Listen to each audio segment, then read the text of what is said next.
C'est en toute franchise. Bonsoir Jean-Luc Mélenchon, merci d'être avec nous. Vous êtes donc l'homme qui, dans une semaine, même 2 semaines, mais dans une semaine c'est le premier tour, veut donc être élu Premier ministre. Elle semble loin, l'élection présidentielle et les victoires d'Emmanuel Macron. Oui. Vous semblez vouloir la faire un peu oublier. Oui, vous me dites oui.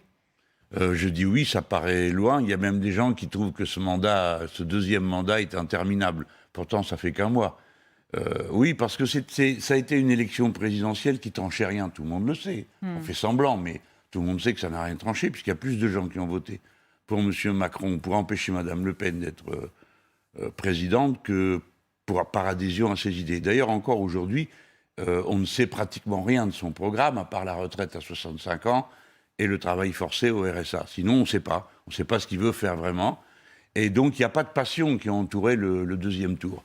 Et c'est pourquoi, quand moi j'ai dit, il y a un 3e tour, c'est l'élection législative pour qu'elle tranche dans quelle direction le pays va, ça a été assez bien entendu. Ça a immédiatement... Alors, ça fait aussi un peu sourire, parce que j'ai dit, élisez-moi Premier ministre, tout le monde sait que la formule n'est pas la bonne. Il faut élire une majorité de députés pour que je puisse être le Premier ministre, désigné par cette majorité. Voilà. Mais tout le monde a bien reçu le message, et j'observe que, contrairement à ce que je lis beaucoup, il y a notamment dans nos milieux, à nous, populaires, une assez grande implication. Les gens ont envie d'y aller, ont compris qu'il y avait un enjeu. Tant mieux pour la démocratie. Bon, allez, on va rentrer vraiment dans les détails de tout cela. On a le temps, c'est ça qui est bien. Mais d'abord, je voulais commencer avec cette actualité, les intempéries qui ont touché le pays. Jean-Luc Mélenchon, 1 mort, 15 blessés, dont 2 graves, a annoncé ce matin Gérald Darmanin. Il y a les dégâts nombreux, et notamment des récoltes qui sont détruites. Il y a déjà eu un mois de mai historiquement chaud. Plus qu'une réaction, je vais vous demander quelle action. Puisque vous dites « je voudrais être Premier ministre dans quelques jours maintenant, il y a ça. Dans notre pays, quelle action? Précisément, commencer par arrêter de réfléchir une fois qu'on a le nez dedans. Essayer de prendre de la distance.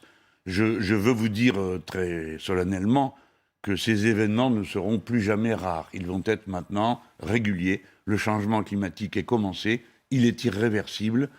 La nature du climat dans notre pays peut changer beaucoup.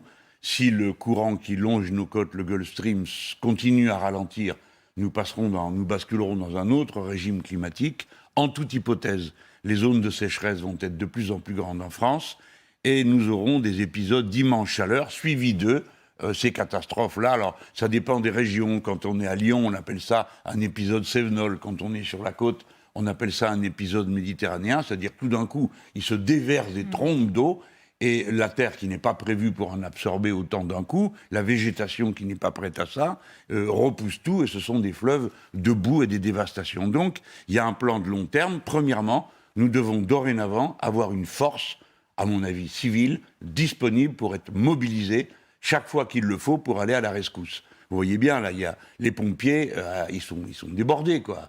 Nous avons besoin de forces qui se mobilisent pour nettoyer et autres, pour venir au secours des gens, pour rétablir des lignes. Ça, c'est première chose.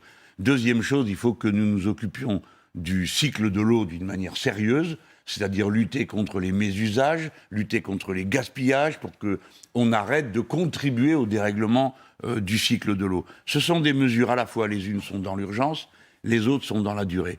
Et puis, il faut tenir compte du fait que nos installations doivent maintenant être renforcées. Si on continue à enterrer les lignes électriques au rythme auquel on en est aujourd'hui, il y en a pour 350 ans. Donc, c'est pas sérieux. Il faut s'y mettre plus vite, plus fort, et dès maintenant. Je termine en vous disant qu'on n'est pas au bout des surprises. Cet été, il va y avoir une autre mauvaise nouvelle. C'est que comme le niveau des fleuves descend, on ne peut plus refroidir les réacteurs nucléaires qui sont le long de ces fleuves, parce qu'on ne refroidit pas des réacteurs avec de l'eau chaude.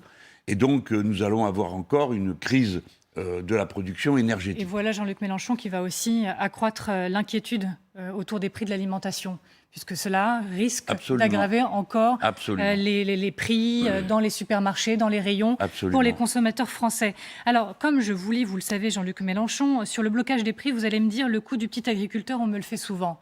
Mais quand même, je vais vous poser la question. Ces agriculteurs dont les récoltes ont été détruites là, ces dernières heures, vous qui voulez un blocage des prix au nom des consommateurs, est-ce que vous ne risquez pas de les mettre un peu plus en difficulté, encore eux, de leur côté ? En aucun cas, ils ne sont concernés par la difficulté des blocages des prix, parce que mon projet est que le blocage se fasse sur les marges, et notamment les marges de la grande distribution, qui a parfaitement compris le problème, parce qu'elle-même s'organise pour, en partie, comprimer ses marges. Je l'ai vu sur plusieurs. Quand ça a lieu, il faut le dire, parce que c'est tant mieux. Et M. Leclerc lui-même a dit que c'était la spéculation qui créait ces augmentations de prix. Alors, ça, c'est la distribution, la collecte, la mise en forme. Le paysan, lui, pour 1 euro qui est dépensé en nourriture, il reçoit 8 centimes. Donc, c'est pas lui qui va trinquer. C'est évidemment, il faut bien que quelqu'un le paye. Donc, ça sera dans la marge. Mais surtout, je voudrais vous expliquer ma méthode. Mon idée est que le premier objectif, c'est d'empêcher l'effondrement de la consommation populaire. Vous savez qu'elle a reculé d'un point.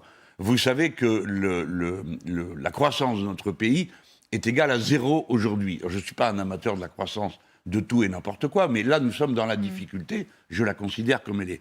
Si la croissance n'a pas lieu, si la consommation réduit, comme ça représente 53% de la richesse du pays, qu'est-ce qui va se produire ? L'activité va se contracter, les gens vont perdre leur emploi, les pays vont baisser pendant que les prix vont continuer à monter. Il faut donc mettre un barrage. Moi, je propose d'enfermer les foyers d'augmentation des prix. Et c'est pour ça que je propose de bloquer les prix. Pas tous les prix sur tout, mais là où est le feu, c'est-à-dire sur l'essence et sur les matières premières agricoles. Sur les matières premières agricoles, on pourrait peut-être parler des initiatives que la France pourrait prendre. Nous sommes un pays qui est excédentaire et qui produit plus que pour lui-même. Nous ne produisons pas assez pour nous-mêmes dans l'agriculture vivrière, mais dans les céréales, si. Moi, depuis des mois, je propose 2 choses. 1, le président de la République, actuellement président de l'Union européenne, doit demander le blocage du prix de l'essence sur tout le continent européen. Parce que ça obligera les producteurs pour garder le même chiffre d'affaires, à augmenter leur production. Là, ils viennent de le décider. Peut-être l'avez-vous, cela a été dit aux informations de sur votre chaîne. Sur le pétrole, les sanctions, ils ont décidé. Comme on bloque... L'Europe va se couper de 90% du pétrole russe dès début 2023. Voilà. Alors, comment on va couper 90% ? Depuis le début, je vous dis, coupons, mais il faut quand même trouver une compensation. Alors, mais du coup, vous trouvez qu'elle est disproportionnée, cette décision européenne ? Non, je vais faire très attention à tout ce que je dis. Je trouve ça très pagaillou. Parce que, d'abord, on met des mois à le décider. Alors, si c'était nécessaire, pourquoi pas tout de suite ? Bon, on continue par petits bouts. Deuxièmement, il n'y a pas de parade, c'est-à-dire on fait ça et puis quoi à côté ? Je ne trouve pas normal que les pays de l'OPEP, qui sont pratiquement tous alliés aux États-Unis d'Amérique et à l'Europe, pourquoi ils ont décidé de remonter la production de leur pétrole, mais pas au niveau de celui qui va nous manquer. Autrement dit, ils organisent sciemment le manque de matières premières, et donc sciemment, ils organisent l'augmentation des prix. Alors là, ça va trop loin. On nous demande à la fois de sanctionner la Russie, ce qui est juste, et en même temps, on ne vient pas nous aider à le faire. Je trouve qu'il y a là un déséquilibre qui n'est pas acceptable. J'ajoute que nous, Français, nous avons intérêt à regarder ce qui se passe dans le Maghreb, où sont beaucoup de nos familles, et avec qui nous vivons au bord du même petit lac qu'est la Méditerranée. L'Algérie, par exemple, achète 20% du blé français.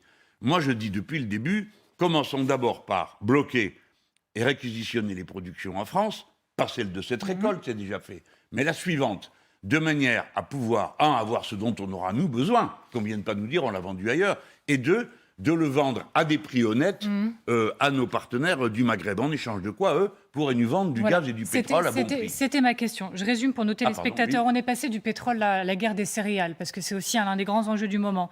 Votre réponse depuis des jours, c'est de dire blocage des prix, plus réquisition pour protéger les Français de tout ce qui serait, en somme, spéculation. Mais il y a des pays qui ont besoin de notre blé à nous aussi, et notamment des pays comme l'Algérie. Vous proposez une grande conférence.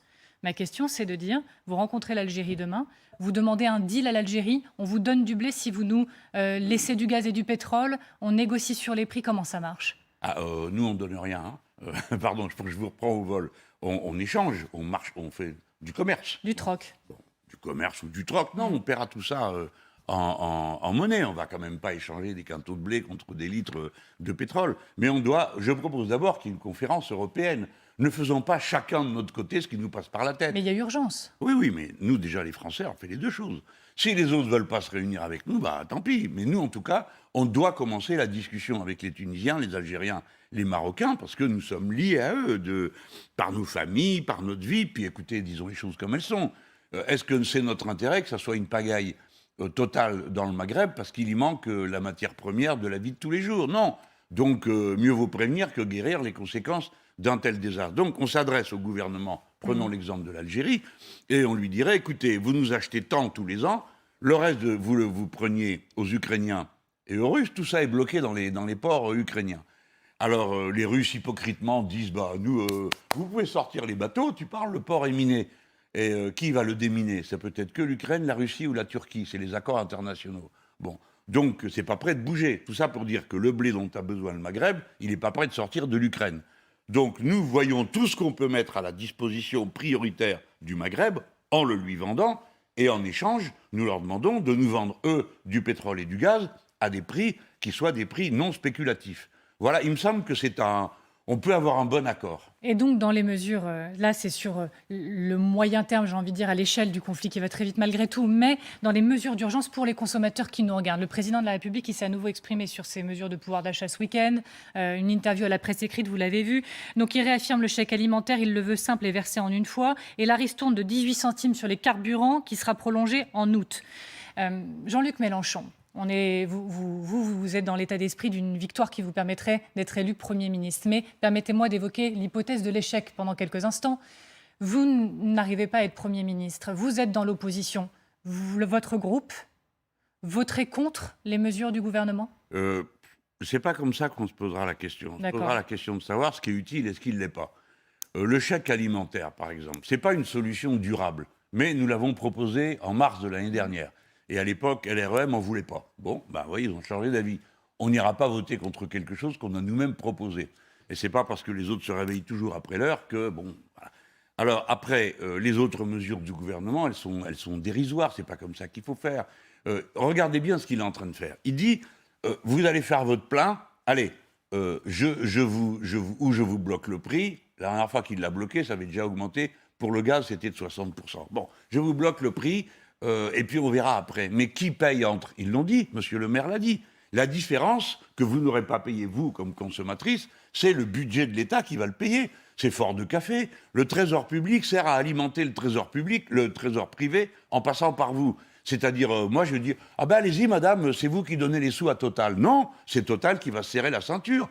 Total est en train de réaliser le plus grand bénéfice de son histoire. Vous voulez une taxation exceptionnelle sur les pétroliers, voire plus ses affinités, tous ceux qui auraient profité de la crise ? On va jusqu'où et on touche qui ? Quelles entreprises ? Vous allez voir, tous les producteurs, mais ce que je trouve extraordinaire, c'est que quand c'est moi qui commence à le proposer, j'ai droit à chaque fois, pas de votre part, mais de toutes sortes de cris d'orfraie. J'ai proposé de bloquer les prix du pétrole et du gaz. Bien, cri, monsieur Mélenchon, il veut tout réquisitionner et tout.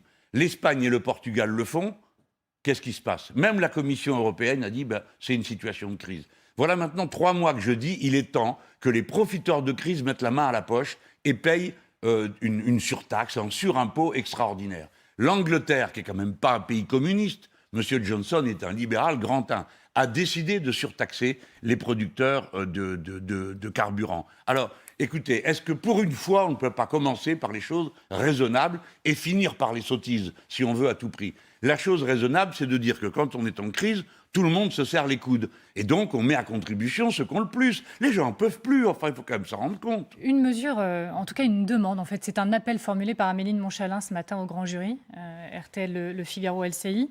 Elle appelle tous les Français à ne pas surutiliser, je cite, leur climatisation qui consomme beaucoup d'énergie. Alors, elle a toutefois tempéré cet appel pour les EHPAD, dans les hôpitaux ou quand on a une personne fragile à domicile. Pourquoi je vous vois sourire ? Parce que c'est de la pantalonnade à l'état pur. Pourquoi ? Enfin, écoutez, alors... Parce qu'il y a eu des pays comme l'Espagne qui ont appelé les populations à baisser de quelques degrés de thermostat. Oui, mais vous inquiétez pas, les gens, ils sont pas fous, ils comprennent bien. Mais alors, on a à peine fini la phrase que déjà les bêtises commencent. Ah oui, alors il faut baisser la clim. On vous dit pas de combien, ni de pourquoi, mais on dit, ah oui, mais pas là, mais pas là, mais pas là, mais pas là. Bref, on ne comprend plus rien. À peine l'ordre est-il donné que le contre-ordre est donné en même temps. Mais surtout, c'est le caractère vertigineusement court-termiste de tout ça. Le gouvernement, cette année, les passoires thermiques, si votre maison est bien isolée, vous êtes au frais quand il fait chaud et au chaud quand il fait froid. C'est comme ça que ça se passe. Si c'est bien isolé chez vous. Mais le problème, c'est qu'il faudrait 700 000 logements par an sortis du statut de passoire thermique. L'année dernière, le gouvernement en a fait 2500. Et il rapplique là pour dire « Ah, misère, il va faire trop chaud ». Tout le monde sait qu'il va faire de plus en plus chaud. Donc, la question... Alors, on peut dire aux gens « Soyez raisonnables », mais il faut aussi leur dire « Écoutez, on prend le problème à bras-le-corps, on le règle ». Et en particulier, nous avons besoin de mettre en route maintenant une production énergétique indépendante avec autre chose que du nucléaire qui s'arrête chaque fois qu'il fait trop chaud et avec de l'essence qui pollue tout. Donc, ça veut dire c'est la mer, c'est les éoliennes offshore. Enfin, il faut faire quelque chose. Et urgemment. Urgemment et de manière radicale. C'est plutôt mon avis. Alors, pourquoi ? Je vous pose la question dans ce sens-là, Jean-Luc Mélenchon, parce qu'en fait, Elisabeth Borne, c'était ma manière d'y arriver. Elle a annoncé cette semaine une loi d'exception sur les énergies fossiles, pour en sortir. Donc, ce serait après celle sur le pouvoir d'achat, ce serait après une concertation, mais pour, dit-elle, une transformation radicale. Est-ce que vous en félicitez ? Est-ce qu'elle n'est pas en train de vous couper l'herbe sous le pied ? Peut-être, elle peut tout. Si c'est pour la bonne cause, je veux bien qu'on me coupe l'herbe sous le pied et même qu'ils la broutent tous ensemble, c'est pas un problème. Simplement, ils attendent toujours le dernier moment. Et là, regardez bien. Nous venons de parler de pouvoir d'achat. Dites-moi, pourquoi un président réélu, qui a un gouvernement qu'il vient de désigner, avec des gens qui, pour certains, sont élus nulle part, comme Madame Borne. Bon, pourquoi n'a-t-il pas pris tout de suite les décisions concernant le pouvoir d'achat ? Il y a plein de choses qui peuvent se faire par décret. Bloquer les prix, c'est dans le code du commerce. Il n'y a pas besoin de... C'est quoi votre analyse ? Mon analyse, c'est que le président de la République est tétanisé et ne sait plus quoi faire. Pourquoi ? Parce qu'il est allé au bout d'un système qui ne marche pas. Il est libéral. Il pense que quand on met du marché partout, tout va marcher. Ils ont mis du marché partout, à l'école, à l'hôpital, rien ne marche, tout se déglingue, tout va de mal en pis. On n'est même plus capable ni d'assurer la sécurité sur un stade, ni d'organiser une élection par voie électronique, comme c'est le cas avec les Français de l'étranger. L'État, en France, est en train de se dissoudre, alors même que nulle part ailleurs, le secteur privé n'est en état de prendre la relève. Et puis d'ailleurs, c'est pas possible. C'est une vue idéologique. Il est arrivé au bout de son idéologie, et je vous dis qu'à l'heure à laquelle nous sommes, il ne sait plus quoi faire. La preuve, c'est son interview, quand il dit qu'il va faire un grand débat pour l'hôpital, alors qu'il y a déjà eu le Ségur, alors qu'il y a déjà eu 2 fois des grands débats, et qu'il dit qu'il va faire, il appelle ça un Conseil national de la refondation, mais tout le monde est stupéfait, on lui dit, mais monsieur, il y a 2 assemblées pour ça, et puis vous avez le Conseil économique et social. Pour nos téléspectateurs qui nous rejoindraient, qui n'auraient pas lu cette interview, je précise juste, donc, le président qui annonce un Conseil national de la refondation, c'est une vaste concertation qui serait décentralisée sur des grands chantiers, et notamment pouvoir d'achat, écologie, institutions, retraite. Alors vous avez déjà dit en déplacement en meeting hier, c'est la saison 2 du blabla. Mais je voudrais revenir sur les mots précis du président de la République. Il dit « Les gens sont fatigués des réformes qui viennent d'en haut. Paris doit être au service du terrain. » Mais après tout, est-ce que c'est pas vous, ce que vous lui demandez d'entendre depuis des années? Est-ce qu'il n'est pas en train de faire ce que vous auriez aimé qu'il fasse un peu plus tôt, entendre le terrain? Mais on n'en est plus là. Avant l'heure, c'est pas l'heure, et après l'heure, c'est plus l'heure. Voilà, ça c'était en amont qu'il fallait le faire. Lui-même a fait un grand débat. C'était une méthode. On pouvait dire, bon, écoutez, situation exceptionnelle, remède exceptionnel. À l'époque, c'était les Gilets jaunes. 2 millions de contributions ont été faites. Qu'est-ce qui en est resté? Rien, absolument rien. Tout a été mis en tas dans les archives départementales. La seule décision qu'il a prise, c'est des mesures de pouvoir d'achat à l'époque, et puis la suppression de l'ENA. Et là, qu'est-ce qu'il annonce aux gens? Qu'il va recommencer un grand blabla sur l'hôpital et sur l'école. L'hôpital, on n'a plus le temps. Maintenant, on est arrivé au bout. Les gens nous disent 120 services d'urgence vont être fermés. Qu'est-ce qu'on fait pour rétablir la situation? Vous voulez réquisitionner les hôpitaux privés? Mais il faut mettre tous... Écoutez, je suis allé voir des gens à l'hôpital à Strasbourg et je leur ai dit, écoutez, la situation, je la connais, c'est pas la peine de me la raconter, je sais pourquoi on en est arrivé là. Mais dites-moi voir, est-ce que vous avez une petite marge de manœuvre? Qu'est-ce qu'il faudrait faire dans le concret de tous les jours? Il n'y a pas besoin de faire un grand blabla pour retrouver ça. Pour que vous ayez un peu de la respiration, que vous puissiez faire. Mais nous serons obligés de réquisitionner, c'est tout. Que voulez-vous? Alors, si vous voulez des urgences, tous les gens, d'abord, du service de la santé ont le droit de partir en vacances, mais tout le monde est réquisitionné après les vacances, que ce soit dans le secteur privé ou dans le secteur public, parce que sinon, ça va s'effondrer. Mais comment on le fait, ça, très concrètement? Mais c'est très concret ce que je vous dis. Non, mais comment on le fait? On dit on réquisitionne, mais comment on le fait? Mais nous avons dans la loi... Second tour, si vous êtes Premier ministre, comment ça se passe? À chaque fois, c'est pareil, c'est le grand oral de l'ENA. Bon, vous vous en foutez, ne me racontez pas d'histoire. Comment on fait pour bloquer les prix? Allez-y. Vous faites une loi, vous la faites passer? Et bien voilà, ça commence. J'ai dit 10 fois sur les plateaux de télé, c'est un article du Code du commerce. 410-2. Il n'y a pas besoin de faire de loi. Pour réquisitionner les gens, parce que vous êtes dans la pagaille et dans la mouise, il n'y a pas besoin de faire des lois. Il y a des décrets. Je m'échauffe sur le sujet parce que je trouve incroyable qu'on me demande à moi un degré, ce que je trouve normal, soit dit par parenthèse, de précision. Hein. Non, mais merci de me l'accorder. Je viens là pour ça aussi. Ça vous permet de répondre sur la question. Oui. Vous me l'accordez. C'est aussi une manière d'être. Et lui, il est là, il raconte ce qu'il veut. Il fait une interview dans laquelle il dit on va se concerter. Il dit lui-même, il y en a pour des mois.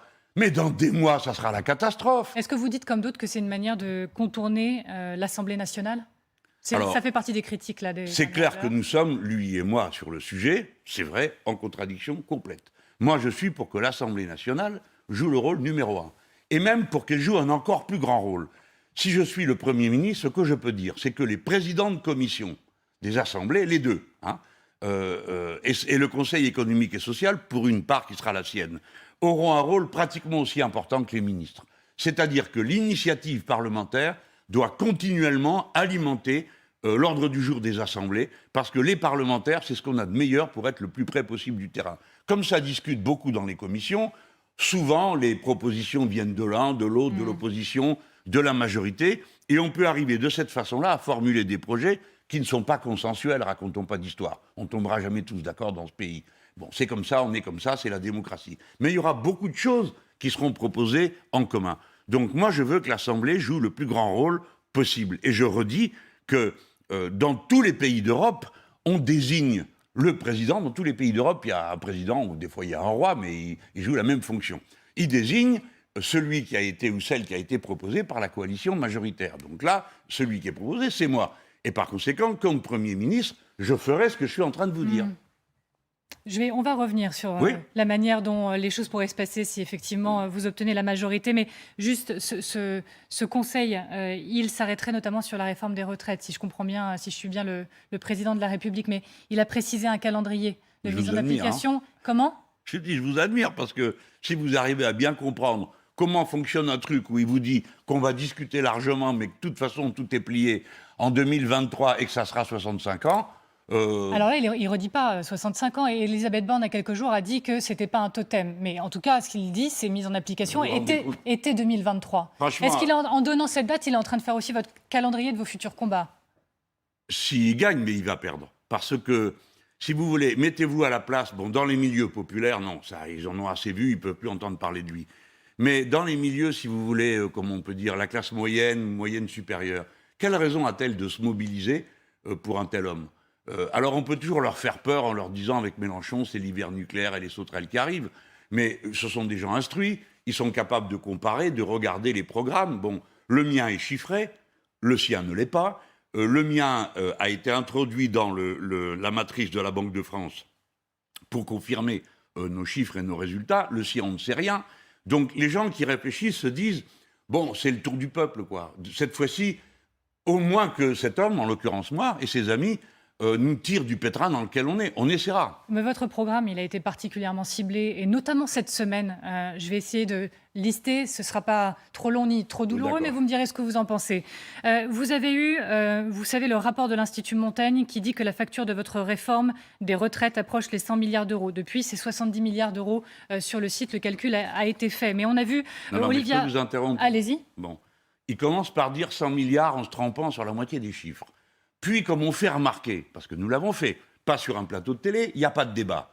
Pas parce que leurs économistes acceptent de discuter avec nous, ils ne veulent pas débattre. Pas parce que le gouvernement nous a répondu, non, personne ne parle, on n'échange sur rien. Nous leur avons dit, c'est des gens assez sérieux, l'Institut Montaigne, ils sont libéraux, ce n'est pas notre cas, ils évaluent les choses d'une autre manière. On leur a dit, mais là, vous êtes trompés sur ça, ça, ça, ça. Donc, ceux qui étaient en train de fournir les arguments, et qui les ont fournis à la majorité présidentielle, se sont retrouvés à devoir corriger leurs propres chiffres, parce que c'est nous qui leur avons dit, vous êtes trompés, vous n'avez pas fait un bon calcul. Vous avez eu l'Institut Montaigne, et du coup, il y a eu un échange, et ils ont refait leur calcul, c'est comme ça que ça s'est passé. Cette fois-ci, ils arrivent à 72 milliards. Alors, dans les attaques, je reprends quand même. Olivier Grégoire, nouvelle porte-parole du gouvernement, dit que Jean-Luc Mélenchon, je la cite, propose n'importe quoi. François Hollande, toutes les mesures peuvent séparément être défendues, mais additionnées, mises bout à bout, elles aboutissent à une impossibilité. Et puis Geoffroy Roux de Bézieux, le patron du MEDEF, avec qui vous avez échangé pendant la présidentielle, qui avait dit que vous étiez prêt à gouverner. Ça s'était plutôt bien passé. Là, il dit, vous êtes prêt à gouverner, mais vous êtes prêt à mener la France dans le chaos. Ça fait beaucoup, là. Non, c'est normal, chacun est dans son rôle.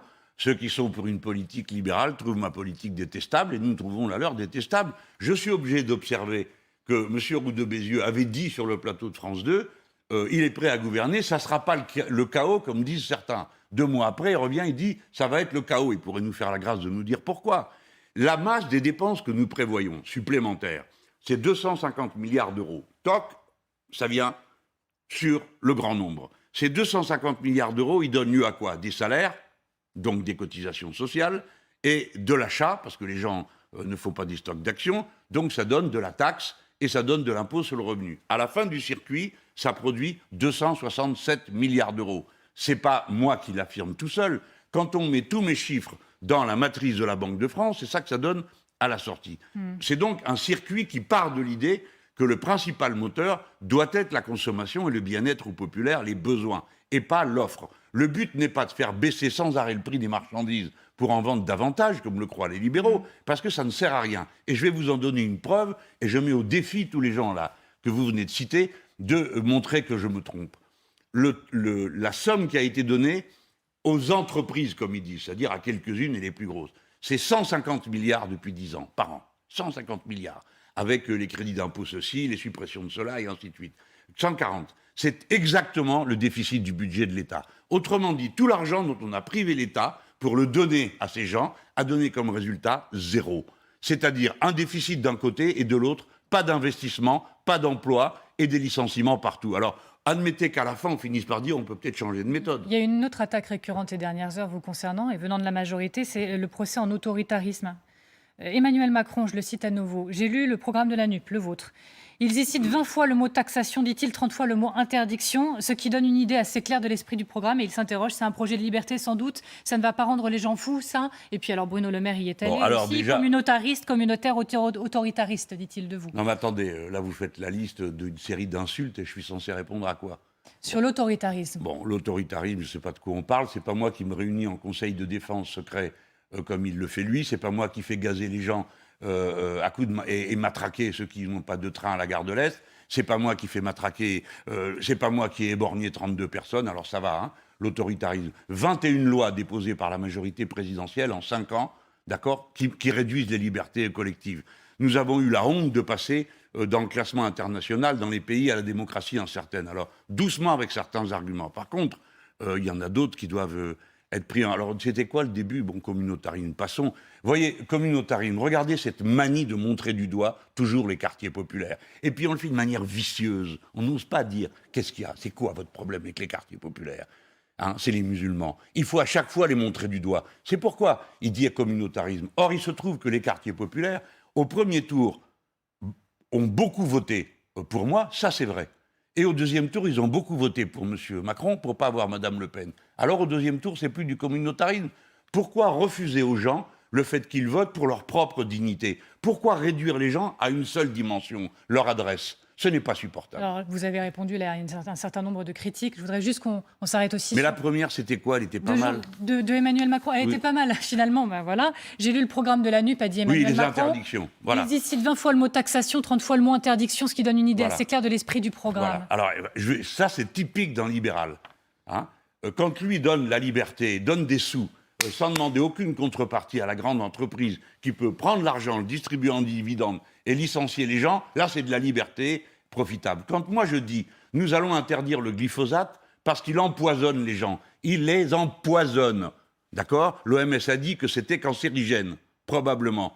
Donc je dis on interdit. Là, c'est une interdiction épouvantable, mais je pourrais le prendre par l'autre bout. Je demande la liberté de pouvoir manger sans glyphosate. Je demande la liberté de pouvoir faire pipi sans glyphosate. Eh bien, je ne peux pas. Parce qu'aujourd'hui, 90% des rivières sont contaminées par le glyphosate et tous les corps humains le sont. Je ne prends que cet exemple. Mais je pourrais continuer la liste. Par exemple, je dis, je suis pour l'interdiction du broyage des poussins vivants. Je prends un autre exemple. Alors, on pourrait dire, je demande juste la liberté des poussins de vivre et de ne pas être broyés. C'est une manière de présenter, si vous voulez, qui cherche à faire peur. Le président ne sait plus quoi dire et il ne lui reste qu'une chose, faire peur. Jean-Luc Mélenchon, je voudrais qu'on revienne sur ce qui s'est passé le week-end dernier, mais qui a fait tant de bruit depuis le match et ce qui s'est passé autour du Stade de France, si vous le voulez bien. Vous avez déjà réagi aux excuses, au changement de ton, en tout cas de Gérald Darmanin, pas forcément de version, mais ma question, en fait, elle est, Ok, donc Jean-Luc Mélenchon, vous voulez être Premier ministre de ce pays. Il y a les Jeux Olympiques de 2024 qui arrivent, c'est un enjeu majeur pour le pays. Ok, donc ce serait quoi le maintien de l'ordre de Jean-Luc Mélenchon dans le pays, notamment sur des événements comme ceci? Alors, il faut absolument rompre avec la doctrine d'emploi des forces de police qui est actuellement à l'œuvre. Elle est désastreuse et elle nous conduit à des désastres. Alors, par exemple, vous avez eu encore 2 incidents, c'est grave, c'est pas des incidents, mais à 2 reprises, des coups de feu qui ont été tirés sur des gens qui refusaient d'obtempérer, c'est-à-dire qui refusaient de s'arrêter. Alors, c'est condamnable de refuser de s'arrêter, mais leur tirer dessus. Depuis quand le refus d'obtempérer mérite des coups de feu? Bon, nous avons Vous faites référence à ce qui s'est passé dans le 18e arrondissement ces dernières heures de Paris. Écoutez, non, mais c'est juste pour préciser pour vos téléspectateurs. Oui, c'est-à-dire qu'à chaque fois, il y a quelque chose qui se passe. Bon, hier, c'était les gens à la gare de l'Est, il n'y avait pas de train parce que les arbres sont tombés sur les voies, enfin des trucs qui arrivent quand il y a un événement aussi important que celui-là. Normalement, ça devrait rouler. Bon, qu'est-ce qu'on fait? Au lieu d'organiser les choses avec calme, modération, allez en avant, les gaz lacrymo à nouveau. Et donc, vous feriez quoi, vous, pour que... Il faut maintien de l'ordre quand même. Oui, vous êtes d'accord. Donc, on fait comment pour trouver l'équilibre? Mais déjà, on commence par arrêter cette politique et on commence par ne pas approuver ni dire c'est très bien quand des bêtises pareilles sont faites. Le président de la République a, paraît-il, renouvelé sa confiance au préfet l'allemand. Ben moi, pas moi. Je ne renouvellerai pas ma confiance au préfet l'allemand. Et je demande qu'on en revienne à un maintien de l'ordre à l'ancienne, comme on le faisait en mai 1968, où il y a eu des événements gigantesques et il y a eu un mort. Après tout ce dont on se souvient quand on voit les images de l'époque et d'une violence qui était extrêmement sévère. Donc il faut une doctrine d'emploi de la force qui est raisonnée, qui est raisonnable, qui est proportionnée. On n'utilise plus les flashballs, les grenades de désencerclement. On ne fait plus des nasses pour enfermer des milliers de gens dans les bouclés jusqu'à ce qu'ils s'énervent tellement qu'on est obligé de leur tirer dessus des lacrymos.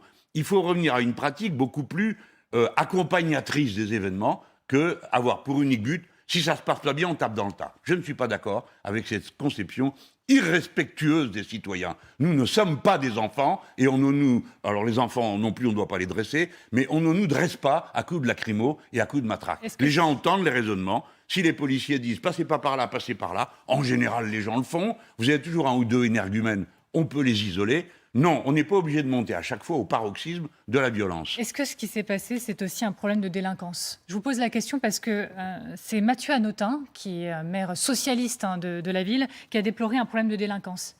Il a dit ce match, il a été attractif, il est devenu le point de rassemblement des délinquants d'Île-de-France qui ont vu la bonne affaire parce qu'entre guillemets, ça sentait l'argent. Est-ce qu'il y a derrière ça aussi la question de la délinquance qui se pose? Enfin bref, c'est de la faute des mêmes, on est d'accord? La racaille. C'est le maire socialiste de la ville. Mais c'est ce qu'il dit. C'est une honte.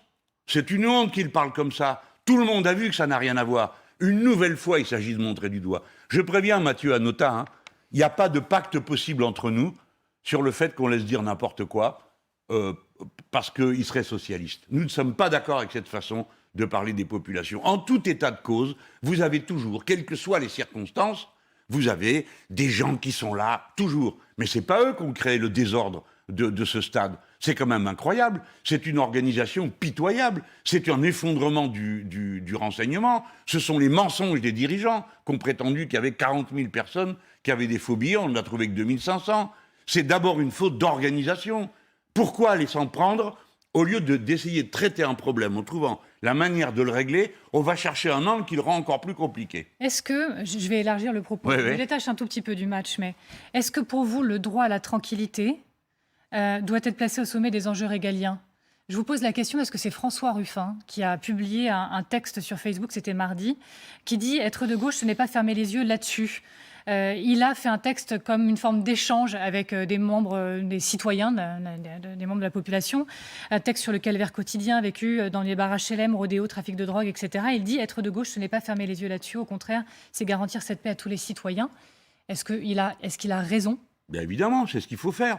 Qui a dit qu'il ne fallait pas regarder la difficulté? Il faut combattre le trafic de drogue. Quand m'avez-vous entendu dire autre chose que ça? Mais moi, je propose de le faire. Et de le faire vraiment, de le faire sérieusement. Et de se débarrasser d'abord d'une partie des trafics qu'on n'arrivera jamais à contenir. Parce que la prohibition a fait son échec. Je parle là de la légalisation du cannabis. Bon. Ensuite, les autres trafics de drogue, évidemment, la priorité, c'est de les pourchasser. Mais on ne les pourchasse pas dans les cages d'escalier. Les grands trusts mondiaux qui font rentrer en France des tonnes d'héroïne et ainsi de suite. De la même manière, vous avez vu un massacre aux États-Unis d'Amérique. La racine en est la propagation des armes. Eh bien, en France, il y a 11 millions d'armes qui circulent. Le premier rôle de la police, c'est de récupérer les armes, pas d'aller gazer Pierre-Paul ou Jacques ou de tirer dans la figure des manifestants. C'est la raison pour laquelle j'ai dit qu'on dissoudrait des unités comme la BAC ou la Brave. Imaginez-vous ce que c'est, cette Brave. C'est deux hommes qui montent, deux hommes jeunes en pleine forme, qui montent sur une moto et l'un matraque les gens pendant que l'autre conduit. C'est affreux. Ça ne peut conduire qu'à des erreurs. On les a vues dans le passé. Tout ça sera dissous. Et on va mettre autre chose, plus de monde dans la police judiciaire pour courir derrière les trafiquants, pour courir derrière les marchands d'armes, pour courir derrière le trafic des êtres humains, et sur le terrain de la police de proximité qui maintient l'ordre, qui sont des gardiens de la paix, qui interviennent au plus près du terrain, et on réhabilite tout ce qu'on a détruit dans ce pays. Alors c'est l'assistance judiciaire à la jeunesse, c'est la récupération des mineurs isolés, aujourd'hui abandonnés dans les rues, et après on s'étonne qu'ils se comportent comme des fauves, et ainsi de suite. C'est-à-dire tout ce maillage social qui nous permet de faire face à une situation de crise qui dure des fois depuis 30 ans sur certains sujets. Donc on voit bien que la méthode qui a été utilisée jusqu'à présent ne vaut rien. Donc oui, si on veut affronter les problèmes de la tranquillité publique et de l'insécurité quotidienne, il en faut les moyens, et surtout la pensée. Cessez toujours de se dire que la cause est hors de portée. On agite des peurs contre lesquelles personne ne peut rien. Si on peut lutter contre le trafic de drogue, ça existe. Et donc, Jean-Luc Mélenchon, dans une semaine, c'est le premier tour. Vous croyez plus que jamais en vos chances de victoire et de majorité. Mais bon, petit problème, cette semaine, dans cette même interview, Emmanuel Macron dit en fait, il laisse entendre qu'il ne vous le nommerait pas si vous obteniez la majorité. Vous lui répondez quoi? Vous répondez déjà, en fait, c'est pas dans la Constitution, mais ce serait pas raisonnable d'agir comme il le fait. Voilà, on va dire ça comme mais ça. S'il désignait quelqu'un d'autre, vous feriez quoi? Je ne sais pas qui. S'il a l'intention de désigner, par exemple, quelqu'un de En Marche ou quelqu'un de LR, je rappelle que le Premier ministre fait un vote de confiance en général. Il n'aura donc pas la confiance, dans l'hypothèse que vous évoquez, des députés de la NUPS, donc il ne l'aura pas. Donc il recommencera, il devra désigner quelqu'un d'autre qui reviendra. Si c'est pris dans l'ancienne majorité, on continuera à voter non et il n'y aura pas. Alors, donc je propose qu'on s'évite un épisode de cette nature. Je propose qu'on en reste à des choses raisonnables. Moi, je trouve qu'il n'a pas été si catégorique que ce qu'on dit, mais c'est mon rôle de le dire. Il dit aucun parti ne peut imposer un nom. Non, en effet, on n'impose pas. Mais dans tous les pays du monde, le roi ou le président désigne le chef de la majorité qui est en place. Voilà. Alors, ils ont trouvé un autre argument qui me fait penser que c'est l'ère du grand n'importe quoi en ce moment, parce qu'on dit il ne peut pas parce qu'il n'a pas été élu député. Mais pardon, mais je viens de faire 55% dans ma circonscription, donc je suis président de la République au premier tour à Marseille, dans cette circonscription. Bon, j'ai rassemblé 7 700 000 voix, c'est-à-dire autant de voix que tous les députés qui sont aujourd'hui assis dans l'hémicycle. C'est pas sérieux. Alors, prenons les choses tranquillement. Madame Borne n'était pas députée, elle a été nommée Premier ministre. Mais elle est candidate. Mais elle est candidate. Là, elle est candidate. Oui, ça et alors? C'est après coup? Mais après coup, voilà. Bien, mais elle ne veut pas participer à un débat, vous le savez, ça? Ça fait 3 fois qu'elle dit oui, 3 fois après qu'elle dit non. Elle ne veut pas être élue, elle veut être nommée, c'est pas pareil. Monsieur Macron a dit, c'est elle la première ministre, c'est elle la candidate, donc elle va au voir. Bon, très bien, elle sera élue. Mais alors, puisque vous y allez par ce chemin, monsieur Castex était-il élu lorsqu'il a été nommé Premier ministre? Non, il était maire de Prades, 1700 voix. Bon. Est-ce que M. Pompidou a été élu député lorsque le général de Gaulle l'a nommé? Non. M. Barre? Non. Alors, qu'est-ce que c'est que cette invention de dernière minute? Le président Mitterrand n'avait aucun plaisir à nommer Jacques Chirac Premier ministre. D'accord? Aucun. Mais il l'a fait. Pourquoi? Parce que le RPR avait gagné l'élection. Et de la même manière, M. Chirac n'était certainement pas enthousiaste à l'idée de nommer M. Jospin Premier ministre, mais il l'a quand même fait, et Jospin a appliqué sa politique, a fait les 35 heures et le reste. Bon. Donc, du calme.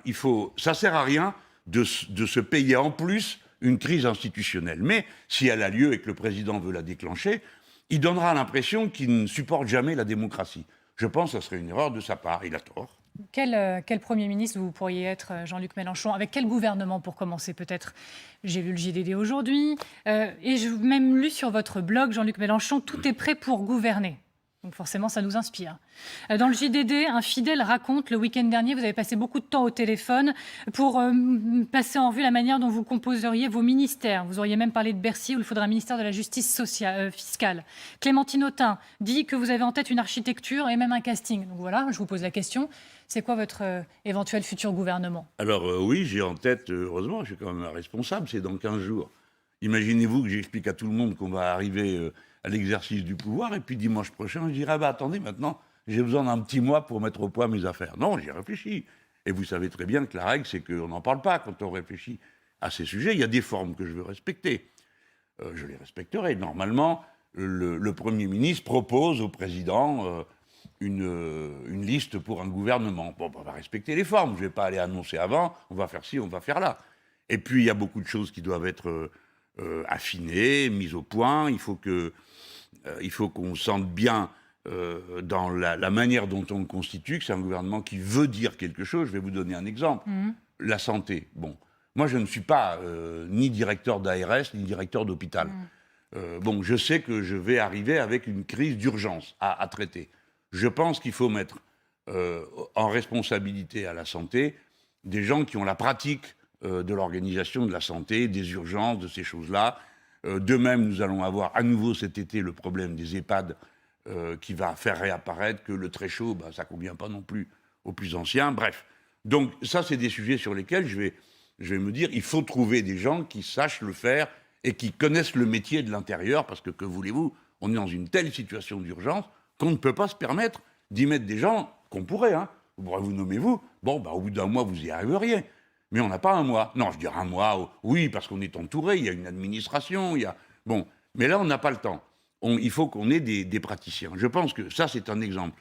De même, alors après, il y a d'autres sujets. Le ministre des Armées ou la ministre des Armées, c'est un sujet qui se discute avec le président de la République, puisqu'il se trouve que la Constitution lui donne un rôle considérable, et aussi au Premier ministre. Donc, il faut s'entendre. Donc, je pense que là, il faut parler. Et je dois préparer tout ça. Je prépare, et pour que ça marche, il faut que ça se fasse sans qu'il y ait trop de lumière dessus. Et donc, par exemple, à Bercy, un ministère de la justice fiscale? Je ne sais pas, moi, j'ai lu ça dans le journal, ça m'a intéressé. Du coup, vous lisez vos futures idées éventuellement dans le JDD par des voies détournées, et quand Manuel Bompard promet des intitulés de ministères qui mettront en avant des objectifs plutôt que des thématiques vagues, qu'est-ce qu'il entend par là? Il répond à un journaliste qui le harcèle, et alors donc il répond ce qui lui passe par la tête, comme moi aussi en ce moment, pour ne pas dire ce qu'on n'a pas envie de dire. Mais on a envie de dire des choses. C'est que, évidemment, qu'un gouvernement de la nouvelle Union populaire, c'est pas n'importe quel gouvernement. Le monde entier va regarder ça. Donc, on a intérêt à savoir comment on s'y prend, quelle image on veut donner de la France, quelle image on veut donner aussi au très grand nombre qui va apporter sur nous des espoirs, un espoir immense. Donc, il faut que tout ça se voit, se sente. Et paritaire? Par la force des choses. Mais moi, maintenant, ça fait 20 ans que je travaille à parité tout le temps. Le bureau de ceci, l'organisation de ça, tout ce que j'ai mis en place partout est paritaire. Et toute la NUP représentée? Est-ce qu'il y a des discussions en cours avec les représentants de la NUP pour composer ce gouvernement et pour essayer de déterminer qui prendra quelle place au sein de ce gouvernement? À part, ça c'est moi, qui voulez-vous que ce soit? Si vous voulez, il faut bien comprendre que quand on nomme quelqu'un, on le met en avant, il y a un inconvénient pour certains, c'est pas l'autre. Mais il y a un avantage, c'est que c'est pas à vous de porter la difficulté de la décision, parce que figurez-vous que je suis pas certain que mes partenaires se sentent frustrés à l'idée que je vais régler à leur place les problèmes internes qu'ils peuvent avoir. Je dis ça un peu avec le sourire, mais c'est pour qu'on comprenne que tout n'est pas si dramatique que certains le croient. Alors, avec ce futur éventuel gouvernement, vous voulez, je vous cite, un changement spectaculaire. Interview qui a été accordée à Alter Echo. Un changement spectaculaire. Comment on fait ça, Jean-Luc Mélenchon, sans braquer? La question que vous est posée, et vous dites il y a le dialogue et il y a la ruse. C'est quoi la ruse quand on est Premier ministre? Je ne sais pas pourquoi j'ai dit ça. C'est pour dire qu'on fait attention, qu'on n'est pas obligé d'y aller frontal, qu'on peut amener les gens aux conclusions auxquelles on arrive soi-même en faisant des démonstrations. L'essentiel, qu'est-ce que c'est? C'est qu'une fois arrivé, ça change la vie des gens. Les premières mesures que nous prendrons, c'est des mesures de blocage des prix. C'est ça votre priorité? Ce serait votre priorité? Évidemment, les gens n'en peuvent plus. Et quelles autres priorités? D'abord, les priorités sociales, que les gens puissent sortir la tête de l'eau. Il faut immédiatement que les syndicats et les syndicats patronaux acceptent l'idée qu'ils vont devoir se réunir là au mois de juin, parce que, écoutez-moi bien, le SMIC a été augmenté par le gouvernement, d'accord? Bon. Moi, je vais le réaugmenter, on va le porter à 1500. Telle qu'est la situation aujourd'hui, 85% des salaires en bas de l'échelle dans les conventions par branche sont en dessous du SMIC. Vous voyez bien que ça ne peut pas durer. Donc il faut bien tout ramener au niveau du SMIC. Mais quand vous avez un SMIC à 1500, vous commotionnez la grille des salaires parce qu'il y a des petits cadres qui sont à 1500. Donc on va rétablir des écarts. On n'a jamais dit que tout le monde allait payer de la même manière. Ça, c'est pas moi qui peux le décider. Le gouvernement ne peut décider que le SMIC. Donc il faut qu'il y ait une conférence salariale obligatoire. C'est pas s'ils veulent, elle aura lieu. Et par branche pour qu'ils rediscutent de tout ça. C'est-à-dire, 1, les minimums conventionnels tous au SMIC, 2, la grille des salaires, la remontée pour que tout le monde retrouve l'avantage de sa qualification, et troisièmement, qu'on discute l'écart maximum, puisqu'on y sera. Alors autant en parler, de 1 à 20. Ensuite, on va parler, est-ce que, j'ai une idée, on ne donne pas plus de sous distribués en dividendes qu'on en donne en augmentation de salaire. Ça vous va ou pas comme idée? Si vous l'acceptez, on le fait. Si vous ne l'acceptez pas, je peux mettre ça dans une loi. Bon. Si vous voulez, je veux que tout ça soit réglé le SMIC, ça va être tout de suite. De la même manière, le blocage des loyers à la baisse, ça va être tout de suite. Jean-Luc Mélenchon, est-ce que vous dites que vous revendiquez une forme de conflictualité? C'est-à-dire avancer dans la conflictualité pour faire avancer les débats, les faire un peu exploser parfois? Est-ce que vous le revendiquez? Ça dépend des circonstances. Il est évident qu'il y a 10 ans, quand ça ronronnait dans la gauche, j'ai dit je suis le bruit et la fureur de mon époque. Je voulais dire, en ce moment, le volcan est en train de gronder, vous apercevez de rien. Finalement, ça leur a sauté dans les jambes. La conflictualité, c'est aussi vieux que le monde. Le président Macron avance continuellement dans la conflictualité. Mais moi, je suis pour que, à chaque moment, il faut apprécier qu'est-ce qu'il y a dans l'état d'esprit public. En somme, qu'est-ce qui changerait en vous, chez vous, dans votre manière de gérer, de parler, si vous étiez Premier ministre, à partager ce pouvoir avec le président de la République? Est-ce que ce serait la conflictualité, notamment entre vous, tous les matins et le bras de fer permanent? Alors, il y a des dossiers... Intérêt. Non, mais disons les choses comme elles sont. D'abord, commençons par dire une chose. Si les Français votent pour le programme de l'Union populaire, ils auront ce programme. Point. C'est la démocratie. Maintenant, il y a des compétences croisées sur l'armée, en gros, la défense et les affaires étrangères. Je dis aussi solennellement que je le peux. La France parlera d'une seule voix. Je ne suis pas pour donner le spectacle d'une bataille rangée entre les dirigeants français. Est-ce qu'on peut prendre un exemple? Par exemple, l'envoi d'armes. Catherine Colonna, ministre des Affaires étrangères, s'est rendue à Kiev cette semaine et elle a dit que la France renforcerait l'envoi des armes. Si vous arriviez aux responsabilités en tant que Premier ministre, vous n'arrêteriez pas cette politique de la France vis-à-vis de l'Ukraine? Je discuterai avec le président pour voir quelle est la justification de ces envois. Je suppose qu'il me convaincra et on va discuter de comment on fait. Ce sont des choses sur lesquelles ce n'est pas la peine d'aller se répandre. Parce que ni lui ni moi, de ce point de vue, on est d'accord, lui et moi, nous sommes pour la désescalade. Nous ne sommes pas pour l'escalade. Et comme l'a très bien dit le président Sarkozy, dans l'affaire ukrainienne, c'est ou la diplomatie ou la guerre totale. On a tous choisi la diplomatie. Donc, on donne des armes, c'est vrai, je le sais. Il y a là-bas les canons César, c'est le meilleur canon du monde. Donc, les armes y sont déjà. Mais faisons attention à ne pas franchir des seuils qui ferait de nous des belligérants. Je ne crois pas que le président Macron veuille être belligérant. Alors vous me permettez, je poursuis du coup la parenthèse, je rebondis là-dessus. Selon Kiev, la France, ces dernières heures, Kiev dit ça, la France s'humilie à ne pas vouloir humilier Poutine. Pour les téléspectateurs à nouveau, Emmanuel Macron a dit, je pense que Vladimir Poutine est isolé et qu'il s'est enfermé dans l'isolement. Pour autant, le président français appelle à ne pas humilier la Russie et qu'il n'en demeure pas moins un grand peuple. En gros, il dit que pour le jour où cesseront les combats, il faut être prêt à parler en somme. Kiev a donc répondu « La France s'humilie à ne pas vouloir humilier Poutine ». Qu'est-ce que vous en pensez? Qu'est-ce que vous répondriez à Kiev? Les Ukrainiens ne devraient pas nous parler comme ça, parce que c'est pas bien. Nous donnons le coup de main. Les Français, la France est mobilisée pour la défense de l'Ukraine. Elle est mobilisée pour rejeter l'invasion poutinienne. Elle est d'ailleurs unanime. Il n'y a pas un seul responsable politique en France qui ait dit « Ah, faut voir à voir ». Bon, hein, non. Par conséquent, on mérite d'être... mieux qu'on s'adresse à nous en tenant compte de qui nous sommes et de l'importance que nous avons dans cette affaire. Le président a-t-il eu raison ou tort? Bon, je vous laisse juge de l'affaire, de cette formule. Ce qui est la vérité, c'est qu'il y en a maintenant pour 10 ans ou 15 ans avant que la Russie retrouve une place normale dans les relations internationales. L'agression poutinienne contre l'Ukraine est un désastre absolu pour la paix en Europe, pour la sécurité, mais aussi pour la Russie. Parce qu'ils ont fait tout ça en disant on ne veut pas de l'OTAN à nos portes, se retrouvent avec la Finlande et deux pays neutres qui veulent adhérer à l'OTAN. Et toute l'Europe contre eux. Alors c'est très réussi comme méthode de la part de M. Poutine. Et pour beaucoup de gens, c'est un crève-cœur. Je ne vais pas vous le cacher. Ce n'est pas du tout l'idée qu'on se faisait des Russes, de leur armée, que cette bande de voyous qui saccagent tout en Ukraine, qui tuent, qui pillent, qui violent. Ce n'est pas l'idée qu'on se faisait, nous, de l'armée russe.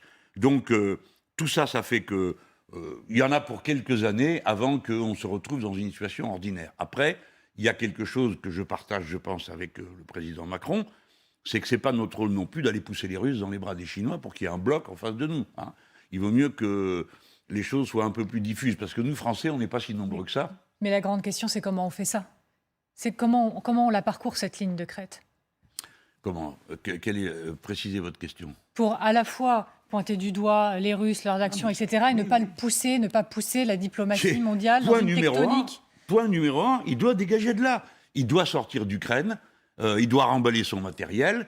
Nous devons, dans l'intervalle, faire très attention. Je redis sur ce plateau, les Français doivent proposer qu'il y ait des casques bleus à toutes les centrales nucléaires qui sont en Ukraine. Donc on doit être très vigilant, très intervenant, et intervenant y compris auprès de Poutine lui-même. Je ne trouve pas que le président Macron perde son temps à lui téléphoner. Il faut lui parler. Il a l'air d'avoir une construction psychologique, ce Poutine, assez spéciale. Peut-être que ça ne sert à rien. Mais c'est surtout, il faut lui faire sentir le rapport de force. Il ne faut pas qu'il ait un seul jour l'idée qu'il y a une faille entre nous, chez nous, contre son intervention en Ukraine. Donc il y a ça à faire, puis ensuite il faut préparer la suite. Pas généraliser les conflits, notamment avec les Chinois. Nous n'avons aucun intérêt à ce que le ton monte, qu'on recommence... Vous pensez à Taïwan ? Mais oui, qu'on recommence le cirque avec Taïwan, qui intervient à peu près tous les ans ou deux. Taïwan est une partie de la Chine, c'est une situation compliquée, et surtout remettons-nous aux Chinois pour se débrouiller de cette situation. N'allons pas nous-mêmes allumer le feu. Moi je l'ai dit partout où je suis passé, si quelqu'un a une idée plus intelligente, il n'a qu'à la dire. Mais la guerre n'est pas une idée intelligente. Et je dois dire que là, en ce moment, l'humanité doit tendre ses forces pour faire face aux défis du changement climatique. Pardon, je ne veux pas être l'affoleur public, mais rendez-vous compte que la crise de la sécheresse est en train de dévaster des continents entiers, que des masses humaines considérables vont se mettre en mouvement pour échapper au pire, c'est-à-dire à la mort, par famine, par manque d'eau, et que maintenant nous devrions nous arc-bouter pour faire face à ça, plutôt que ces guerres et ces franchissements de frontières et ces destructions qui ne font qu'ajouter de la misère à la misère. Et je ne suis pas du tout en train de tenir un propos lénifiant. Je pense que c'est l'urgence. Je suis pour une stratégie altermondialiste. J'espère en convaincre le président de la République. Si je ne le convainc pas en étant Premier ministre, j'y arriverai. Mais supposons que je n'y arrive pas, je demanderai un mandat à l'Assemblée nationale. Parce que ça ne sera pas un discours en général, ça sera des choses très précises à faire. Par exemple, la contribution de la France au tribunal international sur l'écocide. Par exemple, la contribution de la France à un plan mondial sur l'eau, etc., etc., etc. Ce seront des choses précises, pas des grandes dissertations, parce que ça, on les fait quand on est au travail théorique ou au travail d'agitation politique. Mais quand on gouverne, il faut faire des choses concrètes. Alors, on a beaucoup posé sur la table l'éventualité que vous remportiez la majorité et que vous puissiez devenir Premier ministre. Évoquons quand même l'hypothèse inverse. Vous n'avez pas la majorité, vous êtes dans l'opposition, vous ne serez donc pas député parce que vous n'êtes pas candidat, mais malgré tout, comment ça fonctionnerait ? Est-ce que ça tiendrait en somme la NUP ? Parce que c'est quand même une constellation de mouvements. Est-ce que si échec, si divergent sur certains dossiers, tout n'a pas été acté, vous pensez que la NUP peut tenir et va tenir ? Oui. D'ailleurs, moi, c'est pas parce que je ne serai plus député que je vais être inactif. Je suis un homme engagé politiquement. Mais alors, quelle action ? Parce que tout le monde vous pose la question, mais là, vous donnez envie de vous la reposer à nouveau. Mais enfin, qu'est-ce que fait un militant politique ? Ai-je passé ma vie à être Premier ministre ou Président de la République ? Qu'ai-je fait pendant toutes ces années ? J'ai milité, je me suis engagé, j'ai participé à des causes, j'ai construit un grand mouvement. J'ai réfléchi, j'ai fixé une stratégie. C'était pas trop mauvais quand même le résultat. Bon, donc tout ça, peut-être que mes amis vont dire continue. Je pense qu'ils le feront. Continue à irriguer, je le ferai. Et voilà. Et nous aurons maintenant ce que je peux vous dire que tout le monde sait, parce que nous faisons tous semblant, les gens qui nous regardent voient bien qu'il y a une sorte de semblant de la scène politique. Hein, on fait semblant. On fait semblant de quoi ? De pas savoir que ce pays est en état d'ébullition, que M. Macron ne tiendra pas 5 ans sur les bases sur lesquelles il est parti aujourd'hui. C'est-à-dire à mépriser l'opposition, à ne pas vouloir tenir compte du fait qu'elle peut gagner une élection et avoir pour tout programme la retraite à 65 ans et le travail forcé au RSA. Pardon, j'y insiste, la France est complètement déstabilisée. La France n'a pas tranché ces grands sujets et croire que ça va se passer comme ça, on va avoir un régime de conseil de défense permanent est une vue de l'esprit. Donc oui, je me prépare aussi à accompagner des événements que je crois de grande ampleur. Bon, en tout cas, pour la NUP, union n'est pas fusion, on est d'accord, notamment à l'Assemblée nationale. S'il y a des divergences, on les règle comment ? En votant. Parce que, alors nous, d'abord, il y a déjà des divergences, elles existent, on a eu l'honnêteté de les afficher, nous. Ça représente, bon, pas grand-chose, 5% du total, mais je ne vais pas le minimiser. Il y a par exemple, les communistes veulent continuer à construire des EPR, des centrales nucléaires et tout ça. Bon, eh ben, c'est leur avis. Le jour où il y aura un débat sur l'énergie, on votera. Et il y aura une proposition qui sera soit celle des groupes majoritaires, soit celle du gouvernement. Personnellement, je préférerais que ce soit celle des groupes, et on votera. La France insoumise n'aura pas la main plus que les autres sur ce fonctionnement. Elle est quand même plus nombreuse, donc elle a un poids sans doute qui sera plus important. Mais ce n'est pas la logique que je veux appliquer, moi. La logique, c'est une logique on discute jusqu'à ce qu'on ait tout bien compris et qu'on sache vraiment si on est en désaccord. Parce que voyez-vous, sur l'Europe, on nous avait annoncé la catastrophe, et c'est certainement un des sujets sur lesquels on a été le plus vite. Alors, dans l'accord, parce qu'on s'est entendu sur du concret. Alors après, les socialistes disaient, nous parlons d'un moratoire sur les traités, nous parlons de désobéir. En fait, le mot n'a pas d'importance, ce qui compte, c'est le fond. C'est que dans cette circonstance, les socialistes, les Verts, les Insoumis disent, c'est le programme qui s'appliquera, point barre. Jean-Luc Mélenchon, dernière question, mais c'est ça aussi la vie politique ces dernières heures. Marine Le Pen qui a été visée par un G2, Jean-Michel Blanquer par de la crème chantilly. C'est 2 enseignants qui ont fait ce geste.